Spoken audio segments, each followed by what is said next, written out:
Bienvenidos a Escucha en la Noche, una historia de miedo. Todos queremos un hogar, un lugar seguro donde sentirnos tranquilos.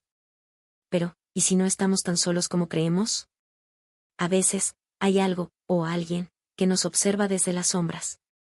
Sofía y Ernesto estaban emocionados. Finalmente habían encontrado el apartamento perfecto, amplio, luminoso, bien ubicado y, lo mejor de todo, increíblemente barato. Demasiado barato y en una zona increíblemente maravillosa. Era un departamento de ensueño, así que decidieron no hacer preguntas para no retrasar la entrega. Solo pensaron que tuvieron suerte, la mejor suerte del mundo. La primera noche fue tranquila. Después de todo, aún estaban agotados por la mudanza. Pero entonces, Sofía despertó. Un ruido sutil, casi imperceptible, venía desde la sala.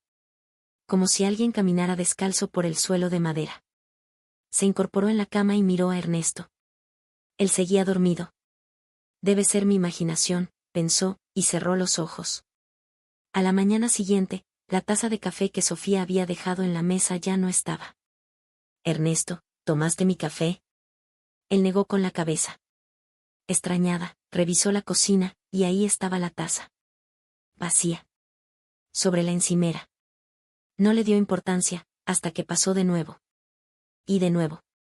Objetos que cambiaban de lugar. Puertas entreabiertas que juraban haber cerrado. Y lo peor, esa extraña sensación de no estar solos. Una noche, Ernesto despertó con un escalofrío.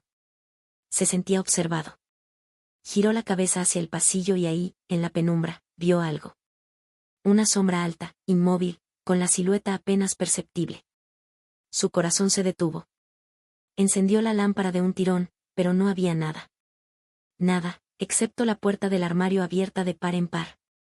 Sofía y Ernesto comenzaron a notar que los ruidos se volvían más frecuentes. Susurros en la madrugada. Golpes en las paredes. Y la sensación de que alguien los miraba mientras dormían. Una noche, instalaron una cámara en la sala. Solo por curiosidad, o por miedo. A la mañana siguiente, revisaron la grabación.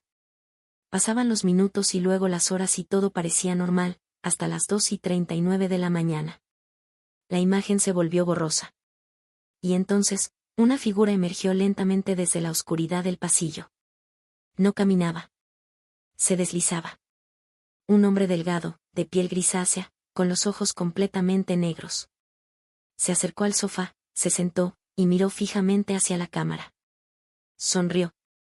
Y luego, desapareció. Sofía gritó y apagó la grabación. No podía ser real. Nunca había creído en lo paranormal. Así que alguien debería estar en el apartamento. Revisaron cada rincón del departamento. Todo estaba en su lugar. Pero en el sofá, encontraron una marca. Una huella, un ligero hundimiento en el cojín. Como si alguien hubiera estado sentado allí, toda la noche. Después de hablar por un rato, Sofía y Ernesto sacaron a conclusión que esa era la razón de la gran oferta del lugar.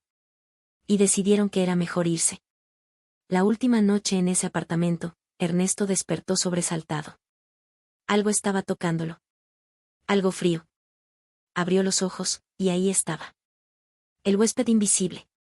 A centímetros de su cara. Sonriendo. Sofía despertó con el ruido. Ernesto no podía emitir ningún sonido. No podía moverse. Solo podía ver cómo la figura se deslizaba lentamente hacia la oscuridad, perdiéndose dentro del armario. Como si nunca hubiera estado ahí. Esa misma noche, empacaron todo y se fueron. Nunca regresaron. Y nunca entendieron qué era eso que compartía el apartamento con ellos. Lo único que sabían, era que no estaban solos. Nunca lo estuvieron.